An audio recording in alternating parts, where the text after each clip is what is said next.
Well, he said that that was the most rewarding thing that he's ever done. And that is the message, right? Like if you challenge yourself and put yourself out of the comfort zone, that's where you learn. That's where you adapt. That's where Yeah. the good things about longevity sets in and is putting yourself out of the zone and learning. And he said that the ice climbing was the hardest thing he's ever done and the drumming was the funnest thing he's ever done. So, Yeah. that there's a joy in being uncomfortable.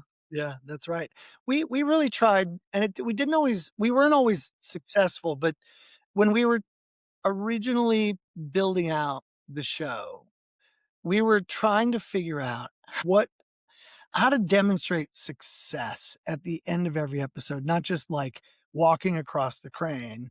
And it came in a little bit later. The crane in the stress proof episode, which is episode 101 of season one, the crane was a really interesting example because just walking across, turning around and coming back is one form of success. But how do you measure um, that Chris has done the work and been able to deploy the various methods or means that he learned along the way to sort of confront stress, to manage stress, to do the breathing and the kind of centering and all the various things that he was meant to learn. And so somewhere a little bit later in the process, the team came to us and were like, there's this vest that you can wear. And it does all these biometric measurements. It'll measure your heart rate, your breathing.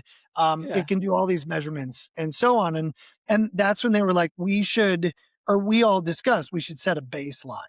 So the audience can see, let's put them in a mock version of, the crane walk. And that's where the VR idea came to. Put them in a mock version of that, but put them in that vest and get some basic metrics so that when he gets to the end and he's gone through all of the learnings in and around stress and again all the techniques and things that he can deploy, we can see him up there really stressed at the very beginning, and there's something visual that you get to look at. How do we translate success to the audience, or a sense that Chris has been successful sort of taming his stress, so you can see the metrics on screen? That was a really important component in how to translate some of these complicated ideas for a big broad audience. And sometimes you just got to see Yeah. that he's taken his insanely high heart rate because he's hundreds and hundreds of feet off the ground, and Oh, he's calmed himself that's and he's having amazing. success through it. So That's anyway, awesome. that was another layer of storytelling that we kind of had to figure out because all these things came to fruition. We had Thor. One of the producers, this guy Greg, had been going out and scouting all these different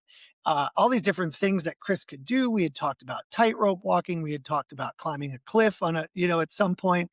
And then they came back at one point and they pitched us this idea. This is the Newtopia production team. They pitched us this idea. They were like, I guess, driving around Sydney, and they looked up and they saw this crane on top of the Crown. I think it's called the Crown Sydney. And they pitched us that idea. And we're like, oh my God, that's phenomenal.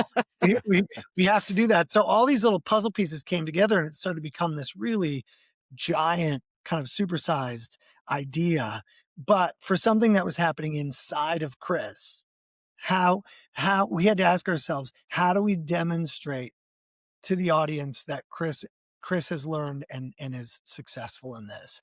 And so that vest and the biometric sort of graphic indicator on the screen, it's all real and real time captured, but that really kind of added in that right layer to demonstrate that he had done the work.